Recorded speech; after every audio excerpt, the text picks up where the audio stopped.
So it is here. DAX stand for data analysis expression. So we have this language with us for Power Pivot. And what is the, by the way, language for Power Query? Say that again, I'm sorry? So what is the language we use for the Power Query at the back? M formula. Yes, it's an M formula. So we are learning two important languages here, not as in code, but as in steps. We are learning these languages. One is a DAX, one is an M formula. So it's a DAX formula language, which is there, which we use for the creating a DAX expression. Fine. So DAX formula functions are inbuilt functions. These functions are similar to the Excel functions, but the internal structure is changed. They are more, you say, scalable function in comparison to the Excel function, and the name is almost same, but the internal function, I repeat, it's an awesome no. So that is written here. So what is this two topic that is there in the DAX expression? Calculated columns and calculated measures. Have we created these two things yesterday?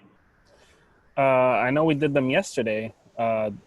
We did do a calculated column today. Today also, but what about yesterday? Yesterday we created calculated columns and calculated measure. So what is a measure? A measure.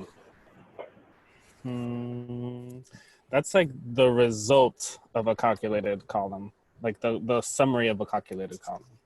That's a summary, very much right. The column, the calculated column will be calculated on each row.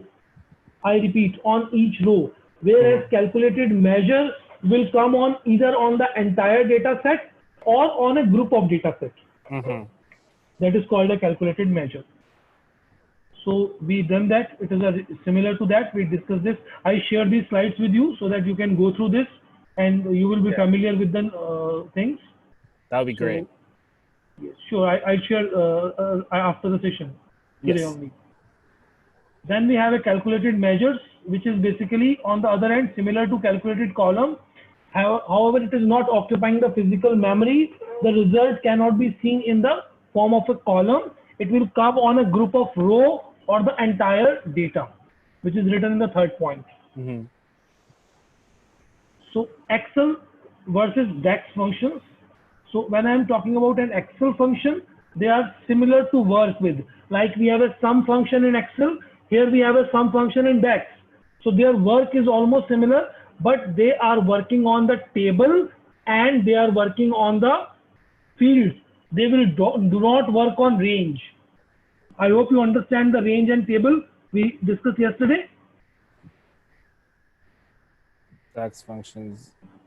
Wait, DAX functions do not work on range?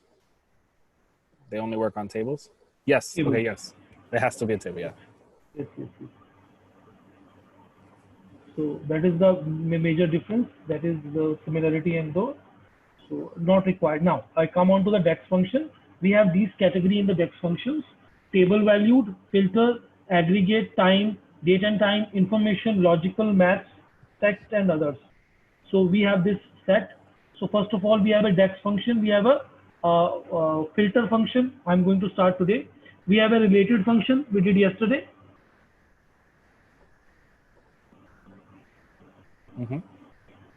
And then we have a related table, all except, and the DAX value table function is a values. We are working on this today. DAX aggregate function, sum x. I suppose we have covered this sum and sum x. Right. Fine. So other are very cross join. We almost done when we are working with the merge query. So this is a cross join. Min, max, count. These are the similar to that. We'll try this function. No worries. Date add, end of month, end of quarter, end of year, total MTD, total QTD, total YTD. This is the month till date, quarter till date, and then year till date. Gotcha. We'll work on that. I'm just reading this. I'm just coming on to the practical with that. First of all, let's come on to one practical. I open Power BI, a new file.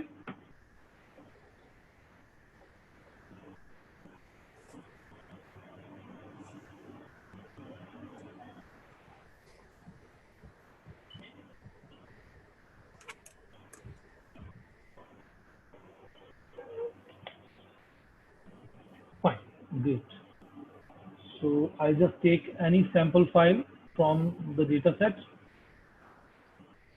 I just take this Excel, and I will take any Excel file. I'll just take this file from let's suppose from the merge column. I'll just take this file. No worries, it will work for us.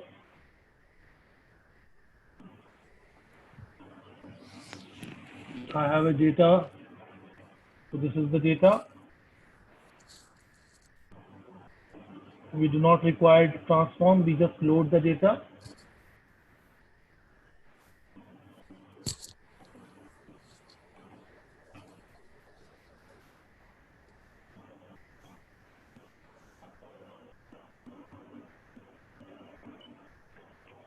Now data is loaded. I click on to this, I click on to the data. So this is my data I have with us. This is a quantity, this is a price. So we do not have an invoice price here. So I want a total of what is the collection of printer, how much I earn from the printer sale. We need to calculate that. So there is a two things. The total sale, I am not using commission. So I go to the new measure.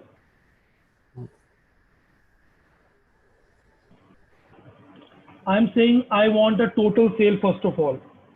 So that is a measure. Now I'm coming here. So that is what sum X with the table data 11.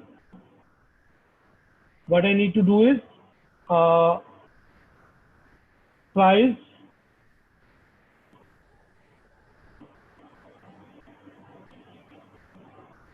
data 11 price multiply by data 11 quantity. So in this way I'll get the total sales. So the total sale is calculated here. Now I want to create one more sale, but only for the printer. I click on a new measure.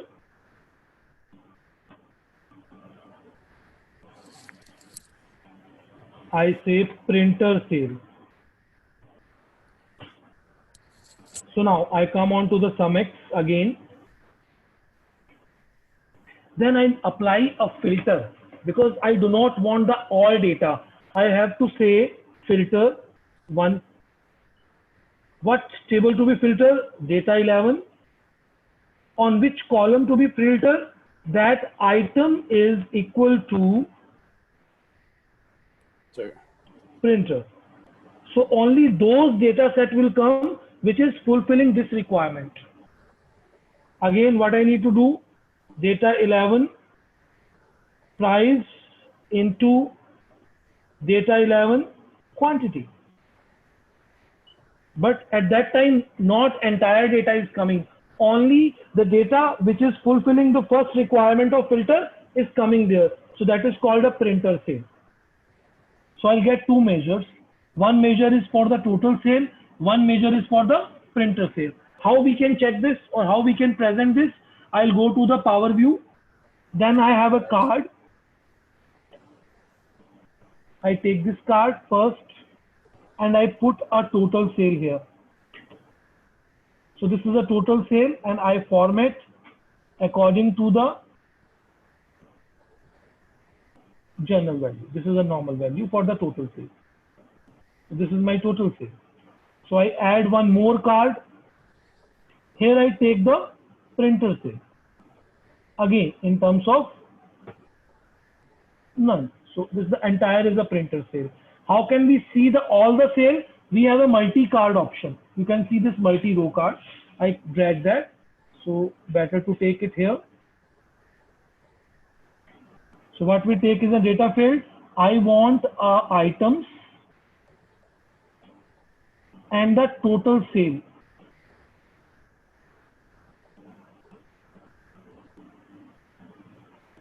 So each item sale is coming here. Now you can compare. So no, to not total. I need a price and quantity now. Why the total? Yes. So you can compare this printer sale to here.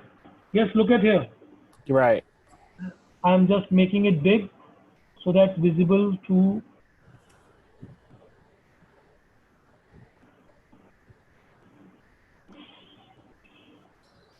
Look at here. So what happened?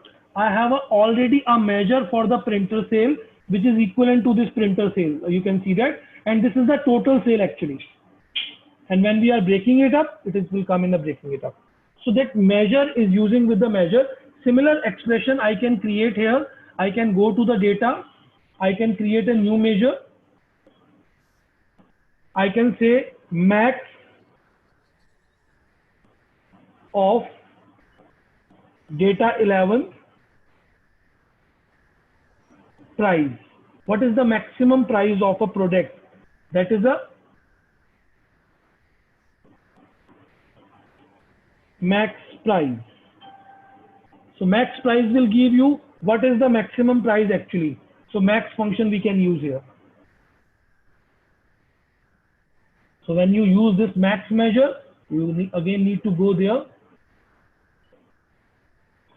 Need to add a card just to check it. Take the max price into the field. So this is the max price you have. 230 rupees is the max price in your data set.